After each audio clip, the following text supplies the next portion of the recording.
कांग्रेस हमेशा से हिंदू विरोधी रही है, लेकिन हिंदू क्यों कांग्रेस विरोधी नहीं होते? शायद वो नहीं समझते कि कांग्रेस ने क्या किया। आपको साल दर साल का ब्यौरा देते हुए बताएंगे कि कैसे कांग्रेस ने हिंदुओं का मजाक बना दिया। 1950 में आया आर्टिकल 25। कांग्रेस 1950 में आर्टिकल 25 को लेकर आई, जिससे धर्म परिवर्तन को मान्यता दे दी गई। और सबसे ज्यादा किसका धर्म परिवर्तन हुआ ये सब जानते हैं, लेकिन ये तो सिर्फ शुरुआत थी। नेहरू 1950 में आर्टिकल 28 लेकर आए और हिंदुओं से धार्मिक शिक्षा का हक छीन लिया। लेकिन आर्टिकल 30 के तहत अल्पसंख्यक अपनी धार्मिक शिक्षा दे सकते हैं। धार्मिक शिक्षा के बाद निशाने पर थी धार्मिक संस्थाएं। 1951 में HRCE एक्ट, 1951 में Hindu religious and charitable endowment act लेकर आए। उन्होंने कारण दिया कि बड़े मंदिरों का रखरखाव सही से हो सके, लेकिन इसकी आड़ में कब्जे कर लिए, जिसके तहत भारत में मौजूद बड़े बड़े मंदिरों का प्रबंध सरकार ने अपने हाथों में ले लिया और मनमाने ढंग से इनकी संपत्ति का दुरुपयोग किया। और ये सिर्फ हिंदुओं के मंदिर पर लागू था, बाकी धर्मों या धार्मिक स्थल पर लागू नहीं था। 1956 में हिंदू कोड बिल आया। 1956 में नेहरू सरकार हिंदू कोड बिल लेकर आई, लेकिन अल्पसंख्यकों के लिए इन्होंने पर्सनल लॉ बोर्ड को बिल्कुल हाथ नहीं लगाया। मतलब एक ही है, देश में एक जाति कर संविधान कानून से और दूसरी अपने धर्म के कानून के हिसाब से, और आज भी यूनिफॉर्म सिविल कोड से कतराते हैं। कांग्रेस ने लगाई आरक्षण की आग। कांग्रेस आरक्षण लेकर आई, जिससे हिंदुओं को बांटने का काम किया गया, जिससे सबसे बड़ा नुकसान हिंदुओं को हुआ। आरक्षण की देश में जरूरत थी, लेकिन मक्कार कांग्रेसी इस योजना को 10 साल लागू करने की बजाय इसे बढ़ाते चले गए और न ही इससे लोगों को सशक्त बना पाए, जबकि लोगों को इसकी लत लगा दी गई।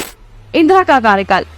साल 1976 में इमरजेंसी के दौरान ही इंदिरा ने संविधान में सेकुलर शब्द को जबरदस्ती घुसा दिया, जिसको लेकर संसद में कोई चर्चा तक नहीं हुई। मतलब कि हिंदू बहुसंख्यक होते हुए भी भारत हिंदू देश नहीं कहलाया जा सकता, जबकि आप हमारे आसपास देखेंगे तो सभी मजहबी देश हैं, लेकिन हिंदुओं के लिए कोई देश नहीं बचा। इसके बाद हिंदुओं के कानूनी अधिकार और इतिहास निशाने पर थे। 1991 में पूजा स्थल कानून।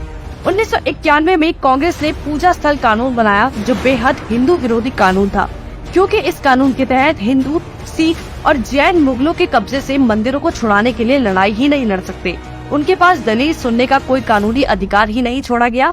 हमने लाखों मंदिर और उनका इतिहास खो दिया। 1992 माइनॉरिटी कमीशन एक्ट। कांग्रेस ने अल्पसंख्यक आयोग अधिनियम बनाने के बाद अल्पसंख्यक आयोग बना दिया।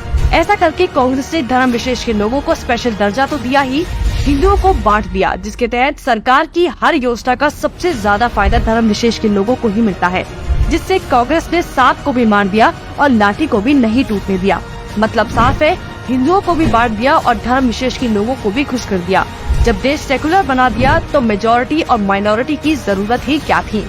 1995 में वक्फ बोर्ड कानून। 1995 में वक्फ बोर्ड कानून बनाकर कांग्रेस ने एक और महापाप किया। वक्फ बोर्ड को असीमित शक्ति दे दी गई। आज स्थिति ये है कि वक्फ बोर्ड किसी भी संपत्ति पर दावा कर दे तो कोर्ट से भी कोई मदद नहीं मिलेगी। रेलवे और रक्षा के बाद संपत्ति के मामले में वक्फ बोर्ड देश में तीसरे स्थान पर पहुंच गया है। अब सिर्फ एक आखिरी बार बचा था, वो बार था राम सेतु एफिडेविट। राम सेतु एफिडेविट बनाया। हिंदुओं ने फिर 2004 में कांग्रेस को चुन लिया, तो कांग्रेस ने इसका इनाम देते हुए राम सेतु एफिडेविट बनाया और भगवान श्री राम के अस्तित्व को ही नकार दिया और काल्पनिक बताया। आस्था और धर्म पर वार करने के बाद अब कांग्रेस ने हिंदुओं को ही बदनाम करने का प्लान बना लिया। 2009 में हिंदू आतंकवादी घोषित। 2009 में फिर से हिंदुओं ने कांग्रेस को चुना, तो उसके बदले में कांग्रेस ने हिंदुओं को ही टेरर घोषित कर दिया। कांग्रेस ने बहुत ही चालाकी से एक एक कर हिंदुओं के धर्म, अधिकारों और शिक्षा के अधिकार को छीन लिया, लेकिन हिंदू फिर भी कांग्रेस को नहीं समझ पाया। औरंगजेब ने हिंदुओं को खत्म करने के लिए तलवार का इस्तेमाल किया, तो कांग्रेस ने हिंदुओं को खत्म करने के लिए संविधान का इस्तेमाल किया। फिर भी कांग्रेस ही बोल रही है कि लोकतंत्र खत्म हो रहा है, जबकि लोकतंत्र नहीं, हिंदू और हिंदुत्व खत्म हो रहा है।